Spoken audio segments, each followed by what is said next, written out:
ఒక శుభదినం. భూమికి రైతుకు ఉండే అనుబంధం, తల్లితో బిడ్డకుండే అనుబంధమే రైతుకు భూమితో ఉండేటువంటి అనుబంధం. మరి గత 10 సంవత్సరాలుగా ధరణి పేరుతో ఎంత పెద్ద ఎత్తున ఇబ్బందులు పడ్డారో, మరి ఇక్కడైతే గత అధికారులు లేదా ఇతరులు చేసినటువంటి క్రమంలో భిక్షాటన చేయడం కానీ, ఆత్మహత్యలు చేసుకోవడం కానీ ఇవన్నీ కూడా జరిగినాయి. వాటన్నింటికి ఫుల్ స్టాప్ పెట్టాలి. ఒరిజినల్గా ఎవరైతే కాస్తులో ఉన్నారో, ఓనర్ ఎవరైతే ఉన్నారో వారికే హక్కులు కల్పించాలన్నటువంటి లక్ష్యంతో, ఎవరికైతే చెందుతుందో భూమి వారికే చెందాలన్నటువంటి ఒక చిత్తశుద్ధితో మన ముఖ్యమంత్రి గారు, సీఎం రేవంత్ రెడ్డి గారు, పెద్దలు గౌరవనీయులు, మన ఇన్ఛార్జ్ మంత్రి, రెవెన్యూ శాఖ మంత్రి, మనకు పెద్ద ఎత్తున ఇన్లిస్తున్నటువంటి మంత్రి మా సోదరుడు సీనన్న గారు, పొంగులేటి సీనన్న గారు, ఈ యొక్క మరి భూభారతిని మన రాష్ట్రంలో 4 ప్రాంతాలు సెలెక్ట్ చేస్తే, 4 మండలాలు సెలెక్షన్ చేస్తే 4 ములుగు జిల్లాలోని వెంకటాపూర్ మండలాన్ని పైలట్ ప్రాజెక్టుగా సెలెక్ట్ చేసినందుకు వారికి ప్రత్యేకంగా ధన్యవాదాలు తెలియజేస్తా ఉన్నాను. ఈ కార్యక్రమంలో నాతో పాటు పాల్గొంటున్నటువంటి మన సోదరిమణి, మన జిల్లా వాస్తవ్యురాలు శ్రీమతి సురేఖక్క గారికి, అదే విధంగా మన జిల్లా వాస్తవ్యులు, మన నియోజకవర్గం బిడ్డ మన బలరామన్న గారికి, అదే విధంగా సత్యన్న గారికి, కలెక్టర్ గారికి, ఆర్డీఓ ఇద్దరికి, అదే విధంగా నాగరాజ్ గారికి, మరి బయట నుంచి వచ్చినటువంటి మన ప్రిన్సిపల్ సెక్రటరీ ఫైనాన్స్ రామకృష్ణ గారికి, మరియు రెవెన్యూ సెక్రటరీ బుద్ధ ప్రకాష్ గారికి, ఇవన్నింటిని చక్కగా ఏర్పాటు చేసి మంచి కార్యక్రమాన్ని 2 రోజుల్లో చెప్పగానే మరి అద్భుతంగా ఏర్పాటు చేసినటువంటి జిల్లా కలెక్టర్ గారికి, గ్రంథాలయ చైర్మన్ గారికి, రెవెన్యూ శాఖ అధికారులకు, పత్రికా మీడియా సోదరులకు, పోలీస్ మరి సోదరులకు, అదే విధంగా మా అక్కలకు, అన్నలకు, తమ్ముళ్లకు అందరికీ కూడా పేరు పేరునంగా ఉద్యమ వందనాలు తెలియజేస్తా ఉన్నాం. ఇంతకు ముందే చెప్పిన భూమి అనేది మరి ఒక ఆదాయం, ఒక ఆత్మగౌరవం, ఒక బలం. భూమి ఉంటే మన దగ్గర ఎవరైనా అప్పిస్తారు. భూమి ఉంటే మనం పంట ఎంతైనా తీసుకోవచ్చు. ఇవాళ ఆ పంట వస్తుంటే మరి రైతుకు 500 బోనస్ ఇస్తున్నాం. అదే బోనస్ ద్వారా కొన్న వడ్లను ఇవాళ బియ్యం పట్టించి పేదింటి బిడ్డలు ఒక్కరి పేరు మీద 6 కిలోలు ఇస్తే మినిమం ఒక్క మనిషికి 300 రూపాయలు సన్న బియ్యం మీరు బయట పెట్టి కొనుక్కుంటే ఈరోజు ఫ్రీగా మన ప్రభుత్వం ఇస్తుంది. ఇట్లా భూమి అనేక రకాలుగా మనకొక మరి ధైర్యం. కాబట్టి ఈ ధైర్యాన్ని ధరణి పేరుతో గత 10 సంవత్సరాలలో దగా చేయడం జరిగింది. ఇందాక ఒక రైతు చెప్పిండు, నా భూమి ఉండే ఆయన చేతిలో నేను చూసిన మరి వైఎస్ఆర్ గారి గవర్నమెంట్లో ఇచ్చిన పట్టా కూడా కనబడుతుంది. తర్వాత గత ప్రభుత్వం ఇచ్చిన పట్టా ఉంది. తర్వాత దాన్ని నెంబర్ రద్దు చేసి ఇంకోవరి పేరు ఎక్కిచ్చేసిరాడు. అంటే గతంలో పట్టా ఆయనదే ఉంది, మధ్యలో కూడా పట్టా ఇచ్చిరు, మోకా మీద కూడా ఆయనే ఉన్నాడు. కానీ మరి ఇన్ఫ్లుయెన్స్ చేసేటటువంటి వాళ్ళు, మరి అవకాశం ఉన్నటువంటి వాళ్ళు, అధికారం ఆ రోజు ఉన్నటువంటి వాళ్ళు కొంతమంది మరి అధికారులను బెదిరించో లేదో లోబర్చుకోనో వాళ్ళ పేర్లు తీసేసినటువంటి పరిస్థితి. సాక్షాత్తు ములుగు మండలంలో కూడా ఒక సమన్వయ కమిటీ, టీఆర్ఎస్ నాయకుడు, రైతు సమన్వయ సమితి ఒక రావు గారు, ఆయన ఏం చేసిండు, మోకా మీద 7 ఎకరాలలో పాపం వేరే బీసీ రైతున్నాడు, ఆయన దున్నుతున్నాడు, అంత మోకా మీద ఆయన ఉంది, కానీ పేరు మాత్రం వేరే ఆయన పేరు మీద ఉంది. రైతు బంధు ఆయన పేరు మీద వచ్చేది. మేము ప్రెస్కు కూడా ఇచ్చినాం, ఏందయ్యా ఇది న్యాయమా అంటే, నేనేం ఎక్కించుకోలే, రైతు బంధు నాకు వస్తుంది, నేనేం చేయాలి, మోక మీద మీరున్నారు, పంట మీకు వస్తుంది అంటే. ఇంత పచ్చిగా కూడా మరి వాళ్ళు గతంలో అసలు ఆడ భూమి కనపడకున్నా, భూమి ఉంటే వేరే వాళ్ళది ఆక్రమించుకోవడం, పాపం అరగోస పెట్టినటువంటి దాఖలాలు కనబడ్డాయి.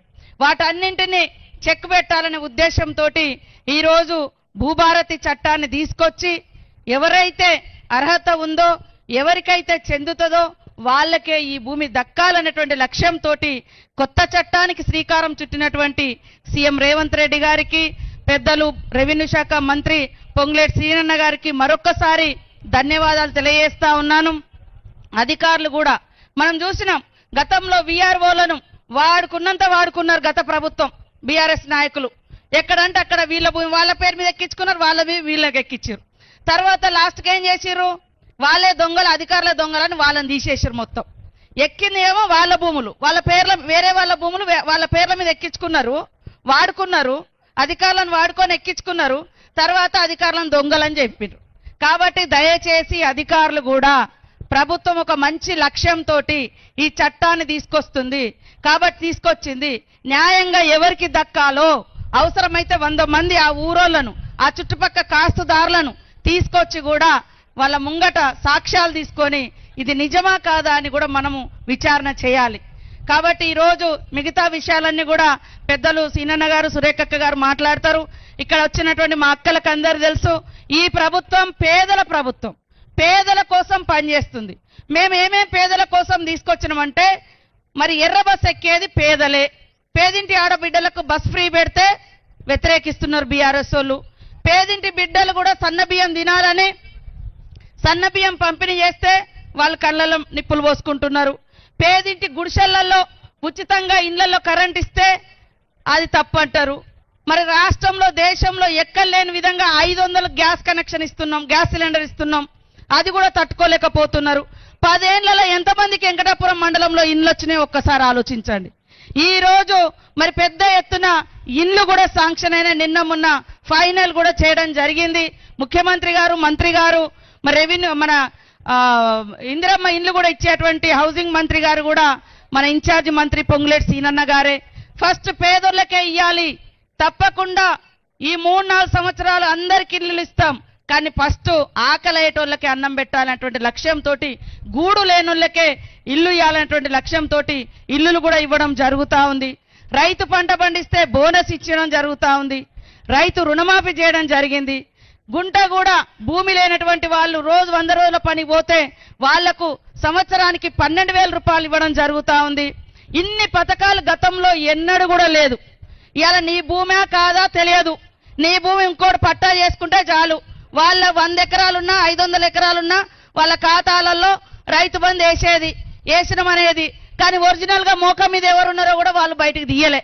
కాబట్టి అవన్నింటిని కూడా ఇవాళ బయటికి తీసే లక్ష్యంతో మరి ఈరోజు న్యాయంగా ప్రజలకు దక్కాల్సింది దక్కాలన్నటువంటి లక్ష్యంతో ఈ యొక్క కార్యక్రమం ఇక్కడ చేయడం జరుగుతుంది. ఖచ్చితంగా కాంగ్రెస్ ప్రభుత్వం అంటేనే పేదల ప్రభుత్వం, పేదల సంక్షేమం గురించి ఆలోచించే ప్రభుత్వం. అధికారానికి వచ్చిన సంవత్సరంలోనే 59,000 మందికి ఉద్యోగాలు ఇచ్చినాం. వెంకటాపురంలో కూడా వచ్చినాయి. ఊరూర్లో 5గురో 4గురో 3గురో దాదాపుగా ములుగు జిల్లాలో 400 మందికి ఉద్యోగాలు వచ్చినాయి. పోలీసు కానీ, కానిస్టేబుల్, ఇతర టీచర్స్ కానీ, ఇతర కానీ. గతంలో ఉద్యోగాలు కూడా లేవు. మా అక్కలకు గతంలో పావులా వడ్డీ అని చెప్పారు, 3,500 ఎగ్గొట్టిపోయారు వాళ్ళు. 3,500 కోట్లు ఇయ్యలేదు వడ్డీ మీ డబ్బులు. కానీ ఈరోజు మొన్ననే మేము వడ్డీ డబ్బులు కూడా మీకు వడ్డీ లేని రుణాలు కూడా ఇవ్వడం జరుగుతూ ఉంది. మహిళలకు బస్సులలో ప్రయాణం చేయడం కాదు, బస్సు మీద హక్కు ఇచ్చినాం ఉచితంగా. మరి సోలార్ విద్యుత్ ఇస్తా ఉన్నాం. ఇక్కడే కోళ్ళ ఫార్మ్స్ పెట్టుకున్నారు, గేదెల ఫామ్లు పెట్టుకున్నారు. అనేక రకాల బిజినెస్లను కూడా మనం స్టార్ట్ చేయడం జరిగింది. కాబట్టి ఈరోజు ఇంత పెద్ద ఎత్తున వచ్చిన మీ అందరికీ మరొకసారి ధన్యవాదాలు. ఆలోచించండి, ఎవరు ప్రజల కోసం ఆలోచిస్తున్నారు, ఎవరు దోచుకున్నారు.